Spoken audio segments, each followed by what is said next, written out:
पूर्व मुख्यमंत्री दिग्विजय सिंह के एक देश दो कानून पर सियासत चरम पर। बीजेपी लगातार हमलावर हुई। दिग्विजय सिंह पर मंत्री राकेश सिंह ने कहा कि हम जाति आधारित, समाज आधारित राजनीति नहीं करते।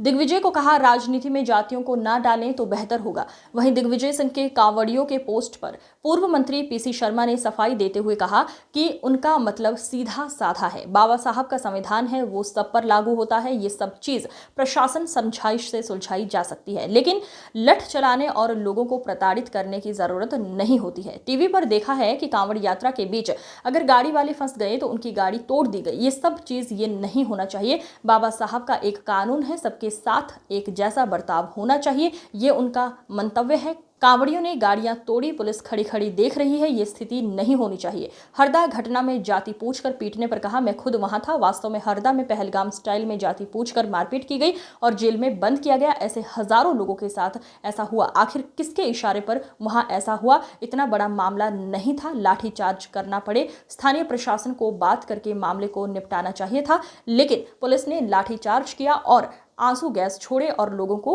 गिरफ्तार तक किया। ये मामला कांग्रेस विधानसभा में उठाएगी। सर, एक देश में दो कानून होने की बात जो है वो दिग्विजय सिंह पूर्व मुख्यमंत्री ने की है, और एक तरफ नमाज की फोटो, एक तरफ कांवड़ यात्रा की फोटो, और व्यवस्था को, प्रशासन शासन को कटघरे में खड़ा करने की कोशिश की है। आप क्या कहेंगे? देखिए, हम जाति आधारित, समाज आधारित राजनीति नहीं करते। हम महापुरुषों पर आधारित होकर अपनी व्यवस्था और रचना पर चलने का प्रयास करते हैं। ऐसे वे महापुरुष जिन्होंने देश को दिशा दी है। जाति आधारित राजनीति ने हमेशा देश को बांटा है।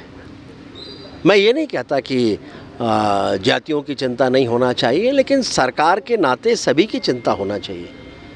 किसी की भी अनदेखी ना हो, किसी के साथ भी अन्याय ना हो, ये होना चाहिए।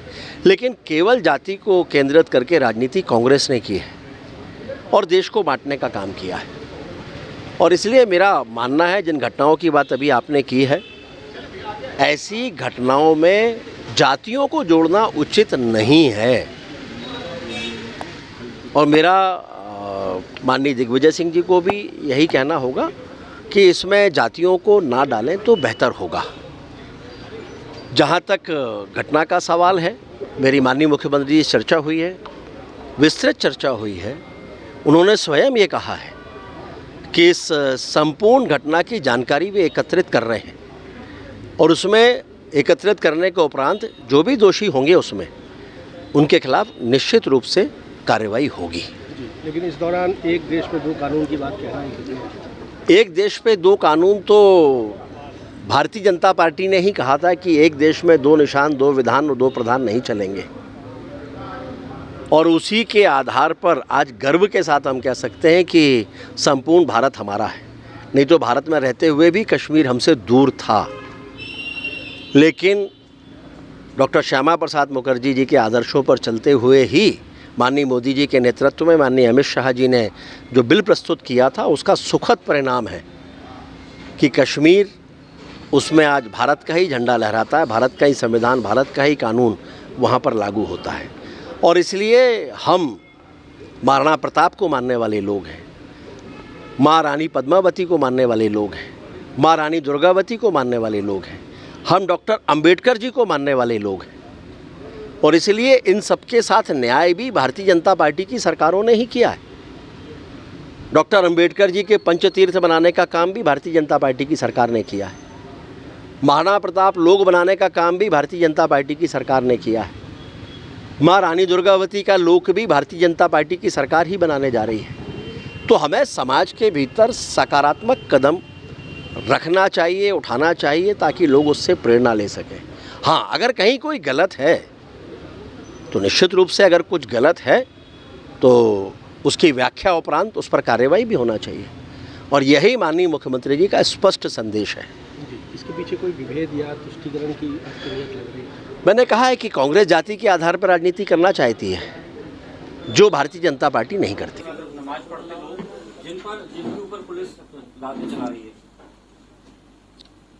देखिए, दिग्विजय सिंह जी का मंतव्य उसमें सीधा सीधा ये है कि बाबा साहब अम्बेडकर का जो संविधान है वो सब पर लागू हो।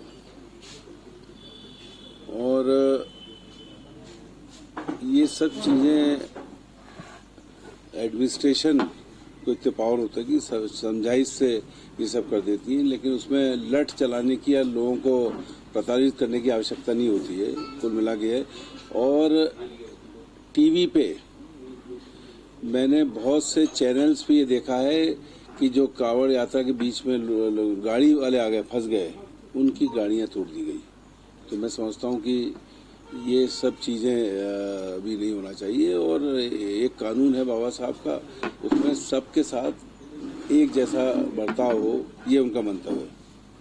बीजेपी कह रही कि मैं भी था उसमें तीन विधायक थे वहाँ पर, लोकल 2 विधायक थे, और लोगों ने कहा कि और मैं तो कहूँगा कि पहलगांव स्टाइल में वहाँ पूछ रहे थे कि क्या नाम है उनका, सिंह है, राजपूत है, बोले इसको बंद करो, इसकी गाड़ी तोड़ दो। ये वहाँ के जो लोग थे आम, जिसमें हजारों लोगों ने इस बात को वहाँ किया। तो मैं समझता हूँ इस तरह से कोई भी कार्रवाई कौन करा रहा है, कहीं न कहीं किसी के पीछे हाथ था जिसके इशारे पे सब वहाँ पे हुई। और इतना बड़ा मामला नहीं था। एडमिनिस्ट्रेशन में इतने पावर होते हैं कि उन सब चीज़ों को वो सुलझा सकते थे, बातचीत के सुलझा सकते थे। मामला किसी एक आशीष राजपूत का कोई हीरे के लेन देन में था, उसको जमानत हो गई और इसको बंद कर दिया गया। यहाँ से इशू शुरू हुआ और उस पे से लोग भड़क गए और उसमें भी लाठीचार्ज, अश्रु गैस और गिरफ्तारी